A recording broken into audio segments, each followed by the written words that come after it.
தினமும் வெள்ளரிக்காய் சாப்பிட்டு வரதுனால உங்க உடலுக்கு கிடைக்கக்கூடிய 5 முக்கிய நன்மைகள் என்ன அப்படின்றது தான் இந்த வீடியோல பார்க்க போறீங்க.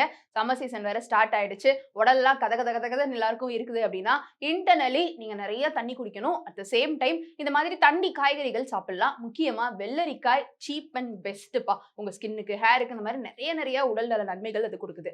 நம்பர் 1 வெள்ளரிக்காயில புற்றுநோய் எதிர்ப்பு பண்புகள் இருக்குது. அதனால புற்றுநோய் வராம உங்க உடல பாதுகாக்கவும் இந்த வெள்ளரிக்காய் உதவி பண்ணுது. முக்கியமா உங்க உடல்ல ஹைட்ரேட்டடா வச்சுக்கும்.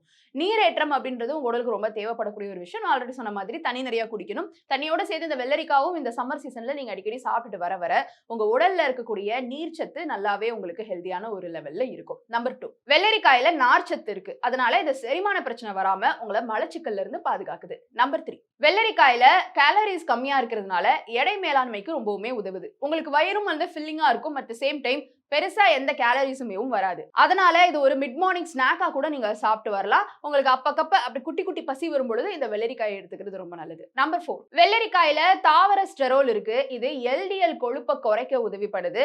அதனால உங்க உடல்ல இருக்கக்கூடிய தேவையற்ற கொழுப்புகளையுமே இது கரைக்க உதவி பண்ணுது. நம்பர் 5 வெள்ளரிக்காயில வைட்டமின் கே இருக்கு. அதனால இது எலும்புகளுக்கு தேவையான கால்சியத்தை நல்லா உரியறதுக்கு ரொம்ப உதவியா இருக்கு. அதனால நீங்க சாப்பிடுற கால்சியத்தோட சேர்த்து இந்த வெள்ளரிக்காயை எடுத்துக்கும் பொழுது அந்த கால்சியம் சத்து கரெக்ட்டா உங்க எலும்புகளுக்கு போய் சேர்றதுக்கும், உங்க எலும்புகள பலமுள்ளதாக்குறதுக்கும் இந்த வெள்ளரிக்காய் பயனுள்ளதா இருக்கு. சோ இத்தன முக்கிய நன்மைகள் இந்த வெள்ளரிக்காய்ல இருக்கும் பொழுது, முக்கியமா இந்த சம்மர் டைம்ல இத நீங்க நல்லாவே சாப்பிட்டு வரலாம். இந்த வீடியோ உங்களுக்கு பயனுள்ளதா இருந்ததா அப்படின்ற உங்களுடைய கருத்துக்கள கீழ வந்து கமெண்ட் பாக்ஸ்ல என் கூட ஷேர் பண்ணலாம்.